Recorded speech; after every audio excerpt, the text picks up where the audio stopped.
ગણેશજી અને કાવેરી નદી। એક વખત દક્ષિણ ભારતના પર્વતોમાં અગસ્ત્ય ઋષિ પોતાની સાધનામાં લીન હતા। દેવતાઓએ તેમને વિનંતી કરી કે તેઓ દક્ષિણ ભારતને સૂકામાંથી બચાવવા માટે કોઈ ઉપાય કરે। ઋષિએ બ્રહ્માજી પાસે પ્રાર્થના કરી। બ્રહ્માજીએ તેમને કમંડલમાં ગંગાજીનું જળ આપ્યું અને કહ્યું કે જ્યાં આ જળ ધરાશે ત્યાં એક મહાનદીનો જન્મ થશે। અગસ્ત્ય ઋષિ ખૂબ આનંદિત થયા। તેઓ દક્ષિણ તરફ પ્રવાસ કરવા લાગ્યા, પરંતુ તેમની તપસ્યા અને યાત્રાથી થાકેલા હતા।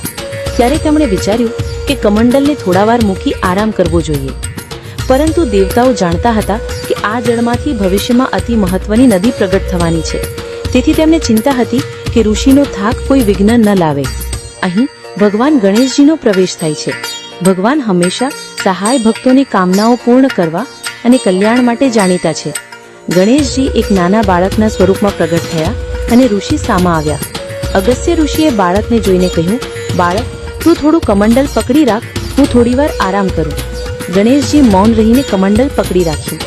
જ્યારે ઋષિ આરામમાં હતા ત્યારે ગણેશજીએ અચાનક કમંડલને ધરતી પર મૂકી દીધું।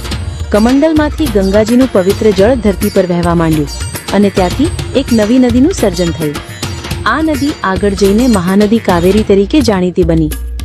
અગસ્ત્ય ઋષિ જાણ્યા ત્યારે તેમણે જોયું કે કમંડલ ખાલી છે અને જળ ધરતી પર વહેવા માંડ્યું છે।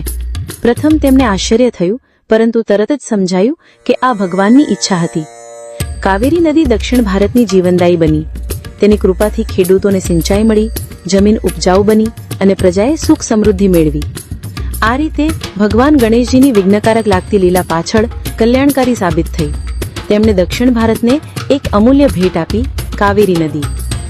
આ વાતમાંથી મળતી શીખ। આ કથા આપણને શીખવે છે કે ક્યારેક જે ઘટના વિઘ્નરૂપ લાગે છે તે અંતે કલ્યાણકારી સાબિત થાય છે। ભગવાન ગણેશજી સાચા અર્થમાં વિઘ્નહર્તા છે, કારણ કે તેઓ અવરોધોને દૂર કરીને જીવનને સુખમય બનાવે છે। જય શ્રી ગણેશાય નમઃ।